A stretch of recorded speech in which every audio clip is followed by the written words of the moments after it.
सोचिए, अगर एक ऐसा हथियार हो जो सिर्फ एक विस्फोट में पूरे शहर की तस्वीर बदल सकता हो।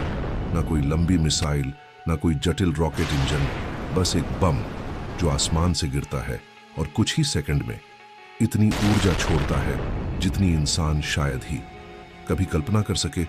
आधुनिक परमाणु हथियार सिर्फ सैन्य तकनीक नहीं है, ये असल में फिजिक्स की सबसे बड़ी ऊर्जा प्रतिक्रिया का इस्तेमाल करते हैं और इन्हीं में से एक है दुनिया के सबसे शक्तिशाली ग्रेविटी न्यूक्लियर बॉम्ब्स में से एक B-83। यह बम कोल्ड वॉर के समय बनाया गया था। महाशक्तियां ऐसे हथियार बना रही थीं जो पूरे क्षेत्रों को एक ही विस्फोट में तबाह कर सकते थे। लेकिन सवाल यह है, अगर ऐसा बम वास्तव में विस्फोट करे तो क्या होता है? कितनी ऊर्जा निकलती है और उस ऊर्जा का भौतिक विज्ञान क्या है?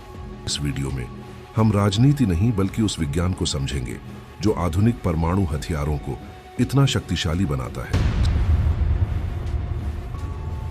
B-83 एक विशाल परमाणु ग्रेविटी बॉम्ब है।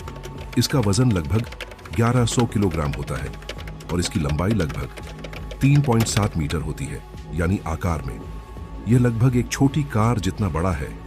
लेकिन दिलचस्प बात यह है कि इतनी शक्ति होने के बावजूद इसका डिलीवरी सिस्टम काफी सरल है।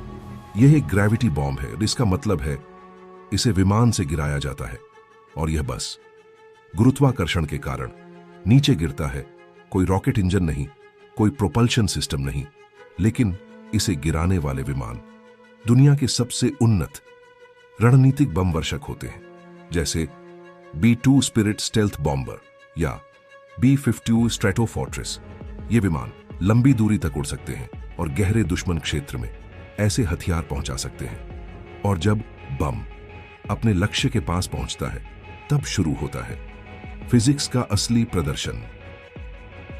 B-83 का अधिकतम विस्फोटक यील्ड लगभग 1.2 मेगाटन TNT के बराबर है। अब इसे समझने के लिए हमें इतिहास की ओर देखना होगा। द्वितीय विश्व युद्ध में हिरोशिमा पर गिराए गए परमाणु बम की शक्ति लगभग 15 किलोटन थी। इसका मतलब है B-83 उसे लगभग 80 गुना अधिक ऊर्जा छोड़ सकता है। सरल शब्दों में कहें तो यह लगभग 12 लाख टन TNT एक साथ विस्फोट करने के बराबर है। लेकिन परमाणु हथियारों की शक्ति सिर्फ उनके आकार में नहीं होती। असल फर्क पड़ता है उन ऊर्जा प्रतिक्रियाओं से जो उनके अंदर होती है। यह ऊर्जा पैदा होती है न्यूक्लियर फिशन और कभी-कभी फ्यूजन प्रक्रियाओं से, जहां परमाणुओं के न्यूक्लियस टूटते या जुड़ते हैं और मास का एक छोटा हिस्सा सीधे ऊर्जा में बदल जाता है। यह वही सिद्धांत है जिसे आइंस्टाइन के इक्वेशन E=mc² में समझाया गया था। विस्फोट का एक और प्रभाव है थर्मल रेडिएशन।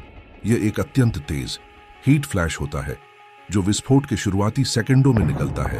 यह गर्मी कई किलोमीटर दूर तक ज्वलनशील वस्तुओं को आग लगा सकती है। परमाणु विस्फोटों में कई बार शहरों में फैलने वाली अधिकांश आग ब्लास्ट से नहीं बल्कि इसी थर्मल रेडिएशन से शुरू होती है।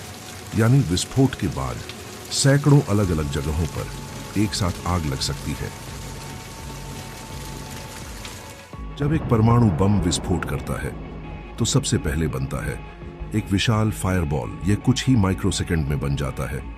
इस दौरान तापमान लाखों डिग्री तक पहुंच सकता है। यह तापमान सूर्य की सतह से भी अधिक होता है।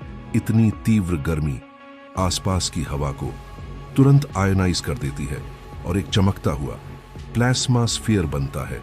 अगर विस्फोट जमीन के पास हो तो यह फायरबॉल सैकड़ों मीटर तक फैल सकता है। इस दायरे में आने वाली लगभग हर चीज तुरंत वेपराइज हो जाती है।